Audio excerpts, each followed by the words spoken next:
Hey folks, I'm Rob Franick. I'm editor-in-chief here at the Princeton Review. Upon this recording, we are quickly approaching the height of AP test season, which means that for 2 whole weeks, students across the country and across the globe will be sitting for their AP test. Hence, this video. First off, let's directly address AP exam scores. You should focus familiarizing yourself over the next couple weeks of time with, number 1, the content of your AP exam, number 2, the structure of the AP exam, and number 3, the format for both multiple choice as well as free response questions.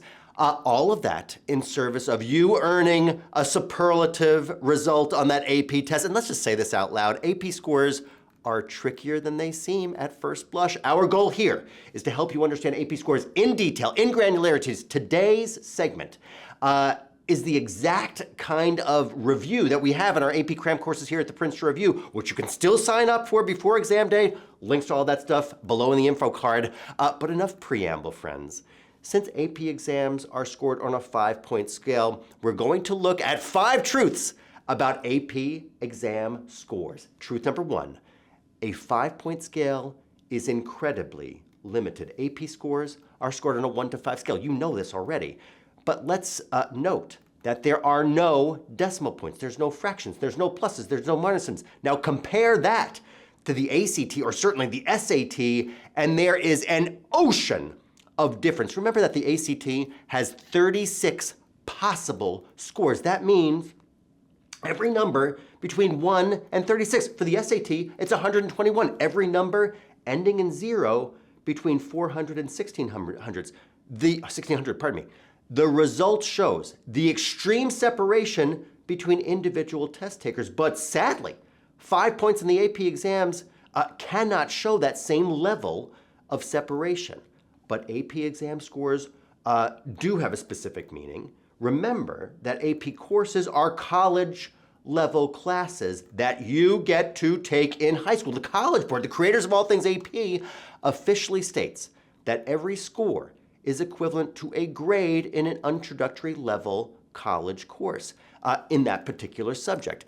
A 1 or a 2 do not equal any college course credit or grade. A 3 is simply qualified or essentially a C in a college course. A 4 is very qualified and would equal a B in a course. A 5 means extremely qualified or the equivalent to an A or an A+. Now, many of us, with that understanding, may still take AP courses for granted. Every one of us, of course, is looking for a superlative score of 5. But a 1 to 5 scale on AP tests, and I'm just going to say this part out loud, is very odd. Which brings me to truth number 2. Truth number 2, scores are not based on the number of right answers.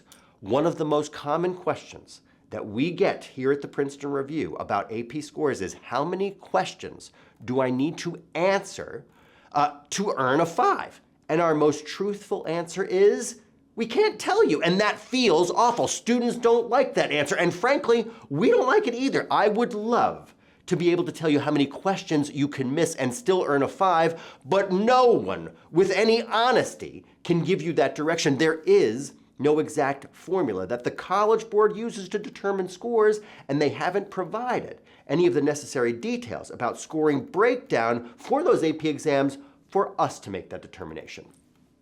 But here's what I can tell you about AP exams. If you get every single question on the exam right, then you'll get a 5. That feels snarky, but it's true. And of course, getting a 5 or getting every single answer correct is easier said than done. Not only would you have to be perfect through the multiple choice questions, you also need to answer all of the free response questions in the way that the test makers, the College Board, wanted them answered. Folks, free response questions are why it is difficult to tell you definitively how to earn a 4 or a 5.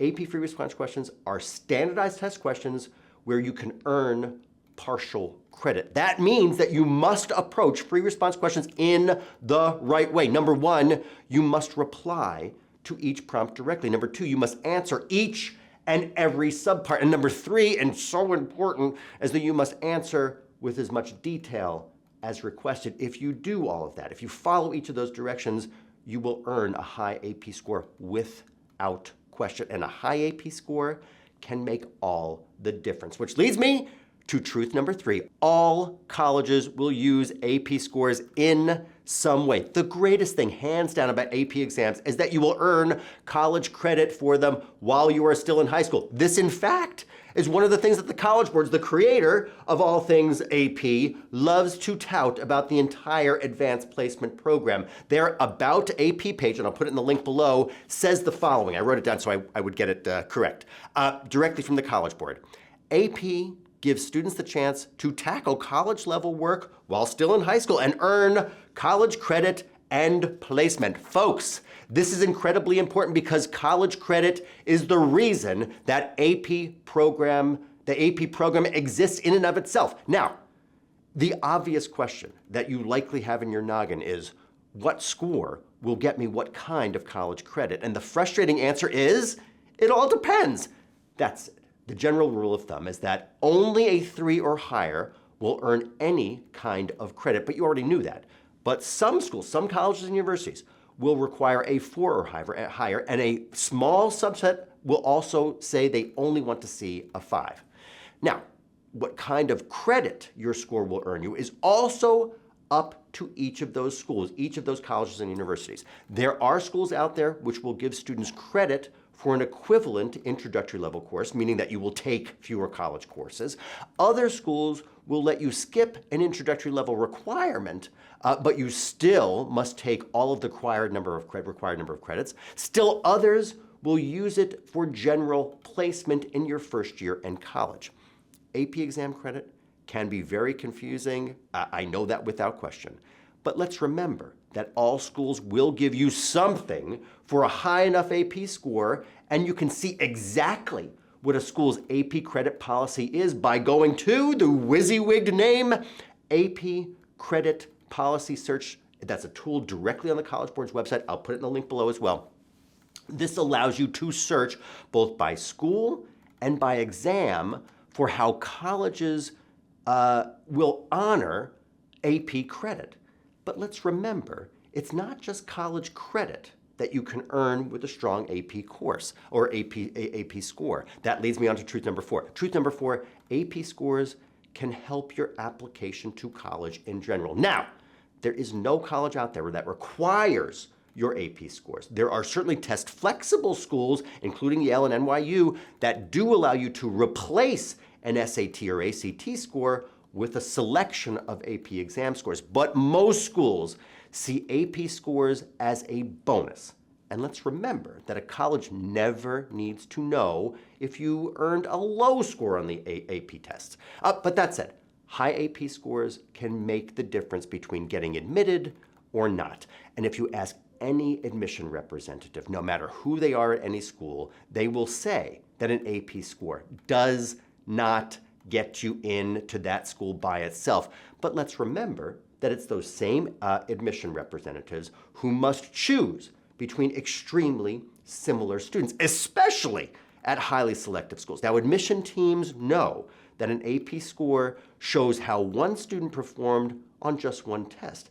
And it is completely human nature to prefer a student with a 5 over a student with a 4 or a 3. A good AP score can boost your college application and help you separate yourself from other applicants, which leads me right on to our 5th and final truth about AP scores. Truth number 5, a 1-point jump can make all the difference. If you're looking to stand out from other test takers, you can do it by improving your AP score by just 1 point. As we've discussed in the first truth in this video about AP scores, this makes AP exams very different from the SAT and ACT. With a 5-point scale, a 5 is much better than a 4. In fact, in most popular AP subjects, there are just 10% of all test takers who actually earn a 5. And this should go without saying, but I'm going to say it anyway. Improving at any level makes a difference. Going from a 2 to a 3 can make you eligible for college credit. A 3 to a 4 opens up many more possibilities for college credit, and improving from a 4 to a 5 allows you literally the top score in the land, and that can make you stand out on any college admission application. Folks, in my mind, there is always room to grow. There's always room to improve. So what we tell our students at the Princeton Review is that you should, of course, take a practice AP test. We have them for many different subjects up on our website. They are also exist in all of the AP books that I publish with Penguin Random House. I put links to all that stuff below. After taking a practice test, you'll see what you need to improve. And I'm just gonna note this. Our AP cram courses are just 2 3-hour sessions focused on testing strategies for the exam. Our goal is to help you maximize your AP prep because a single point increase on your score literally means so much in your college admission application. Now, you'll definitely need the content knowledge from your course, but you've had a whole year to gain that content knowledge. Your prep should focus on the little things that can earn you your biggest score improvement. Folks, as always, if you have any questions about any of the things that we covered today, do not be bashful. Put them into the chat and I'll do my level best to answer all of them. If you haven't already, please, please, please do follow the Princeton Review on YouTube for many more segments on AP, SAT and ACT, college research in general. Rob Franick, Editor-in-Chief here at the Princeton Review, signing off for today. Be well.